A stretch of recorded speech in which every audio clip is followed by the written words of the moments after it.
Bonjour chers auditeurs et spectateurs de cette vidéo. Je vous propose de continuer cette brève analyse comparative de la situation économique telle qu'elle était au 27 mars 2020 et celle du 25 octobre, 7 mois plus tard. Dans cette deuxième partie, nous parlerons de la Chine. Rappelons-nous les images créées de données satellites et démontrant le niveau de dioxyde d'azote au-dessus de la Chine, ou pour faire simple, le niveau de pollution. Au 20 décembre, la Chine est assez multicolore. Les zones côtières, les alentours de Pékin sont d'une couleur rouge marronâtre, indiquant une forte pollution dans toute la moitié est de la Chine. Sur l'image faite le 10 février, la Chine est soudainement devenue très pâle, avec à peine quelques petites taches jaunes. La pollution d'air est quasi inexistante, les usines, l'économie entière est presque à l'arrêt. Et voici cette même image au 16 mars 2020. L'activité n'est certes pas au niveau de celle du décembre, mais elle a l'air de répartir très rapidement. C'est ce que nous avons vu au mois de mars. En mars, nous avons également vu ces graphes-là et nous nous sommes posé la question, quel scénario va se dérouler en Chine ? Vers la fin mars, la courbe indiquant le nombre de malades semblait devenir plus plate. La propagation de coronavirus avait l'air de ralentir. Néanmoins, la Chine se situait parmi les pays avec le plus grand nombre de malades de Covid-19. 7 mois plus tard, nous voyons que le nombre de cas en Chine n'a que très peu bougé. Et il se trouve aux alentours de 100 000. Et beaucoup d'autres pays l'ont dépassé. Nous voyons l'Inde, les États-Unis, le Brésil, Espagne, France, Russie, Royaume-Uni, etc. En regardant le graphe du mois d'octobre, qui démontre le nombre des cas confirmés quotidiennement, nous voyons que la Chine déclare entre 10 et 30 cas par jour depuis des semaines, à peu près. Comparons les statistiques quotidiennes avec d'autres pays, avec ce qui se passe dans d'autres pays, la Chine et quelques autres pays comparables.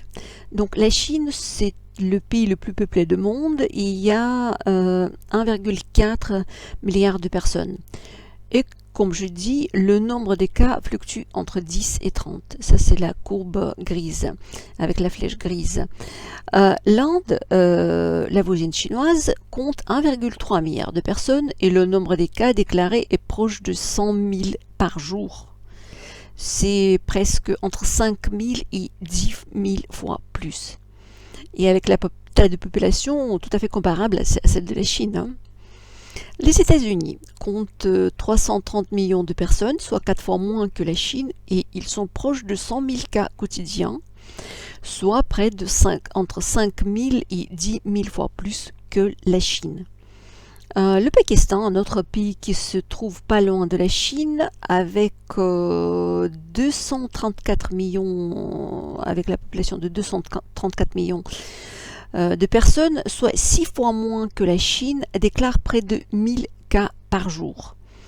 Et c'est à peu près entre 50 et 100 fois plus que la Chine. Et terminons par le Royaume-Uni, qui, avec la population de 66 millions de personnes, soit 21 fois moins que la Chine, déclare plus de 10 000 cas par jour, soit entre 500 et 1000 fois plus que la Chine. En regardant ces statistiques, on comprend que clairement il y a un loup quelque part. Je vous laisse le soin de le trouver pour le moment. Regardons maintenant le nombre de cas confirmés à fin octobre, le nombre cumulé des cas confirmés en fin octobre. En Chine, avec 1,4 milliard de personnes, nous trouvons seulement 91 000 malades depuis le début de l'épidémie. L'Inde, avec 1,3 milliard de population, est à 7,8 millions de malades. Les États-Unis, avec 330 millions de personnes, est à 8,3 millions de malades. Le Pakistan, 234 millions de personnes, c'est 320 000 cas depuis le début de l'épidémie et le Royaume-Uni, avec 66 millions de personnes, est à 830 000 des cas cumulés depuis le début de l'épidémie. Je vous laisse calculer les proportions. Nous avons le même paysage pour le nombre cumulé des décès confirmés. La Chine, 4 740 morts, l'Inde, à peu près 118 000 morts, les États-Unis, environ 223 000 morts, le Pakistan, près de 7 000 morts, et le Royaume-Uni, plus de 44 000 morts. Encore une fois, faites vos comptes. Avec ces statistiques, le taux de létalité en Chine reste comparable avec d'autres pays. Il est de 5,2% et proche de celui du Royaume-Uni. Maintenant, passons à l'économie. Le confinement du début de l'année a provoqué l'effondrement économique en Chine. L'indice des directeurs des achats, le PMI Index, a chuté de plus de 10 points en février. Il se retrouvait à peu près à 40 points. Rappelons que l'économie croît lorsque le PMI est supérieur à 50 et elle se contracte en dessous de 50. Donc là, c'était à 40 et quelques. Donc l'économie était en contraction considérable. Toutefois, nous avons vu déjà le 27 mars que l'économie est répartie très vite. Sur ce graphe, nous voyons la consommation quotidienne de charbon où l'année 2020 est comparée avec la moyenne des années 2017-2019. Il y a eu à peu près 2-3 semaines de forte baisse de production et donc de consommation de charbon. Mais très vite, dès la réouverture des usines, cette consommation est repartie en flèche. Maintenant, regardons la situation économique globale en Chine en octobre. Prenons le PMI composite mesurant l'état de la production manufacturière et de services. Le PMI composite a légèrement baissé entre août et septembre de 55,1 à 54,5. C'est rien du tout, mais il reste toujours supérieur à 50, ce qui indique l'expansion continue de l'économie chinoise. Plus globalement, la reprise économique en Chine a été très solide pendant tout le troisième trimestre, avec le PMI du troisième trimestre qui ressort à 54,7, ce qui est supérieur au troisième trimestre de 2019, où le Purchasing Managers Index était à 52,6. Regardons un peu plus en détail l'indice des directeurs des achats concernant la production manufacturière. Ce que nous voyons est assez impressionnant. Le volume de commandes continue à augmenter de plus en plus rapidement. C'est la courbe en vert foncé. Les nouvelles commandes à l'export montent en flèche, c'est la courbe orange. Et en même temps, ce qu'on appelle le backlog, où l'arriéré de travail ont continué d'augmenter. Les entreprises ne parviennent pas à traiter toutes les commandes, c'est ça que ça signifie. Il faut, en parlant de ça, j'aimerais faire une sorte d'aparté et dire qu'il faut savoir qu'en Chine, comme en Inde ou beaucoup d'autres pays émergents, la main-d'œuvre est constituée des ouvriers migrants qui vivent autour des usines. Officiellement, ils ont un jour de repos dans la semaine, souvent ils ne le prennent même pas, et par contre, ils prennent tous un mois de congé pour le Nouvel An chinois.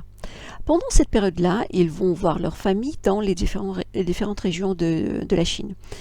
J'ai discuté avec les entrepreneurs qui ont des usines en Chine et qui disent que pour la période de congé de Nouvel An chinois, les employeurs offrent à leurs employés le billet aller-retour pour qu'ils puissent aller voir leur famille et ensuite revenir. L'explication de cette générosité est simple. Si vous n'offrez pas le billet, vos ouvriers ne vont pas revenir après le congé. Or, ceci est une perte pour l'usine car vous avez formé vos ouvriers, vous avez investi dans ces personnes-là, donc vous avez besoin qu'ils rentrent. Ça coûte moins cher pour vous de payer le billet aller-retour que les perdre, chercher quelqu'un de nous, enfin d'autres personnes, les former, etc., etc. Et j'ai fait cet aparté pour revenir au backlog, les arriérés de commandes qui s'accumulent et qui ne sont toujours pas traités par les producteurs chinois. En effet, les mesures restrictives du début de l'année sont arrivées un peu par surprise pour beaucoup. En fermant les usines pendant le confinement, personne ne savait combien de temps tout cela va durer. Donc je présume que personne n'a acheté le billet aller-retour à ses ouvriers. Par conséquent, une partie significative de la main-d'œuvre s'est dispersée dans le pays et les entreprises manquent de personnes formées pour pouvoir redémarrer les capacités de production en plein régime. Mais ceci n'est que l'une de mes hypothèses. D'une manière générale, nous pouvons dire que la reprise en Chine reste généralisée avec la production manufacturière qui a augmenté pour le 7e mois consécutif. L'activité dans le domaine des services a augmenté pour le 5e mois consécutif et en partie en raison d'une reprise stable de consommation. Dans cette reprise de l'économie chinoise, les secteurs les plus performants sont les constructeurs automobiles, les producteurs des biens d'équipement, les services financiers et les services technologiques. Maintenant, regardons de plus près les nouvelles commandes à l'export. Une branche très significative pour l'économie chinoise. En ce qui concerne les produits manufacturés, leur progression était la plus forte observée depuis 3 ans. C'est la courbe verte.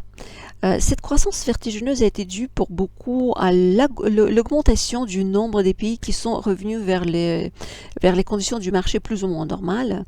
Et en ce qui concerne le secteur des services, sa croissance en Chine est surtout alimentée par la demande intérieure. La demande extérieure est toujours en cours de dégradation car les restrictions sont maintenues pour beaucoup de pays, les restrictions concernant les voyages internationaux notamment. En ce qui concerne la chaîne d'approvisionnement, elle est toujours en cours de restauration et les délais restent toujours très longs. Car d'une part, la demande répare, mais les stocks chez les distributeurs restent limités, car les capacités de production sont encore limitées. Nous avons parlé plutôt du backlog, des commandes en attente, car les usines ne sont toujours pas à 100% de leur capacité de production. Toutefois, l'allongement des délais de traitement de livraison, de traitement de commande reste modeste par rapport au printemps. Bien entendu, la situation continue à s'améliorer. Néanmoins, le problème persistant avec la disponibilité de la chaîne d'approvisionnement, ce sont les matières premières, les composants, va certainement avoir une incidence sur la rapidité d'augmentation des volumes de production. Et la reprise économique en Chine a l'impact direct sur le marché de l'emploi. Les plus impressionnants sont les créations de l'emploi dans le secteur des services. C'est la courbe orange. Nous avons déjà mentionné que ceci est surtout dû à la demande du marché intérieur chinois et le secteur manufacturier a enfin arrêté de perdre l'emploi et s'est stabilisé. Donc ça c'est la courbe verte. La confiance des entreprises restait forte pendant toute cette période-là parce que j'aimerais bien passer vers le paramètre très important pour l'économie réelle, c'est justement la confiance et les anticipations de l'activité future. Et là, l'économie chinoise tient bien. Comme j'ai dit, la confiance des entreprises restait forte pendant tout le 3e trimestre. Elle est bien en dessus de 50 points et la frontière fatidique entre la croissance et la contraction économique. En même temps, l'indice de la production future était légèrement supérieur à la tendance à long terme même. Et cet optimisme dans le climat des affaires est dû aux attentes d'une nouvelle amélioration de la situation économique et le renforcement de la demande. Et il est également dû au fait que la croissance des exportations va renforcer durablement la reprise. Quelles sont les conclusions que nous pouvons tirer de ce qui est passé en Chine ? Tout d'abord, la Chine a retrouvé une croissance soutenue et ceci est un signe encourageant pour toute l'économie mondiale. Dans ce que nous observons en Chine, nous voyons peu d'impact de l'épidémie de coronavirus. Rappelez-vous des statistiques liées au Covid-19 que nous avons analysées au début de cette vidéo.